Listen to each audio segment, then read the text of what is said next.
High guys, welcome to my channel.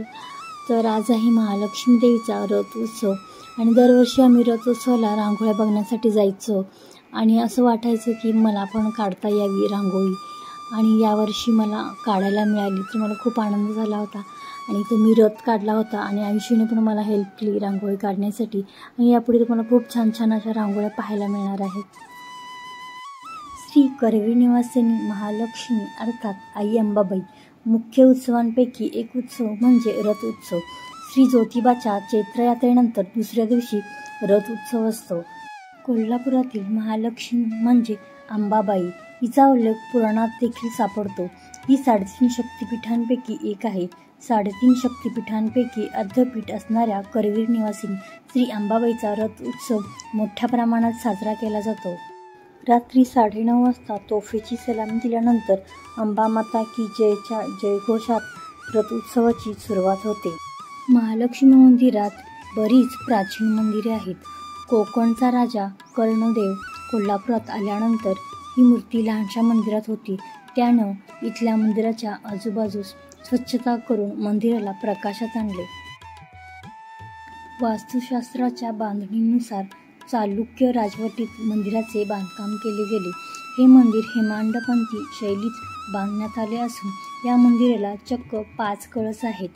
जुन्या मंदिरातील खांबाला गरुड खांब म्हणतात. ठराविक दिवशी उगवत्या सूर्याची किरणे महालक्ष्मीच्या पायाशी पडतात. हा सोहळा पाहण्यासाठी अनुभवण्यासाठी हजारो भाविक आवर्जून कोल्हापूरमध्ये येतात. याशिवाय रथ उत्सव, अष्टमी, जागर, ग्रहण, गोकुळाष्टमीला विशेष आरती केली जाते. करवीर निवासिनी श्री महालक्ष्मीच्या रथ उत्सवाला शेकडो वर्षाची परंपरा असून संस्थान काळातील काही नोंदीनुसार 1824 पासून रथ उत्सवाला सुरुवात झालेली नोंद आहे. नगर प्रदक्षिणासाठी रथ बाहेर पडल्यानंतर रथाला जिथे भाविक विनंती करतात तेथे रथ थांबून भाविकांची आरती स्वीकारली जाते.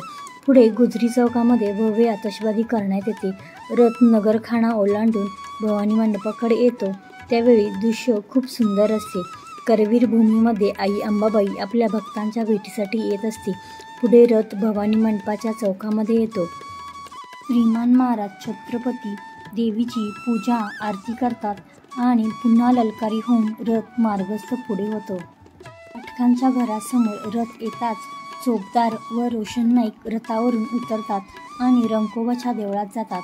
श्री रंकभैरव अर्थात कोल्हापूरचा कोतवाल जणू अंबाबाईच्या निरोपाची वाट बघत सदरेवर बसलेला असतो. महालक्ष्मीच्या चोपदाराने ललकारी देताच रंकोबा आपल्या देवळात जातो. पुन्हा दर्शन करून हा लवाजमा बिनखांबी गणपतीकडे जातो. तिथेही अशीच पूजा करतात. पुढे महाद्वाराचा मुख्य मार्गावर रथ येतो. भाविकांनी काढलेल्या भव्य रांगोळीवरून रथ जातो. काही मंडळाच्या वतीने श्री महालक्ष्मीच्या मूर्ती आरास केली जाते व पारंपरिक देवीचे फुटाणे व खडीसाखरेचा प्रसाद वाटप करतात.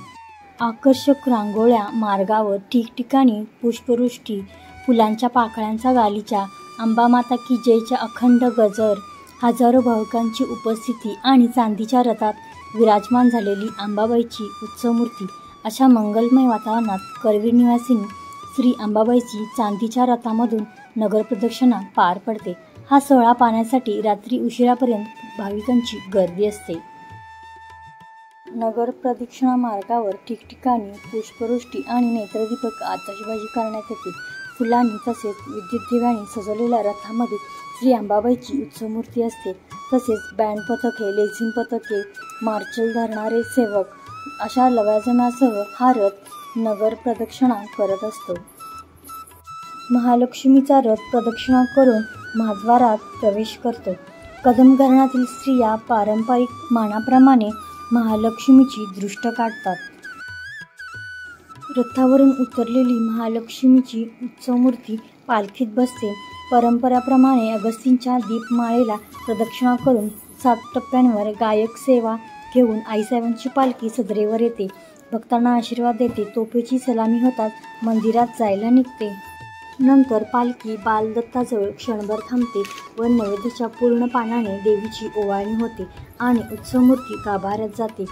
कापूर आरती, शंखारती व शेजारती होऊन रथाची सांगता होते. तुम्हाला हा माझा व्हिडिओ कसा वाटला? जर आवडला असेल तर नक्की लाईक करा, शेअर करा आणि सबस्क्राईब करायला विसरू नका. तोपर्यंत बाय बाय.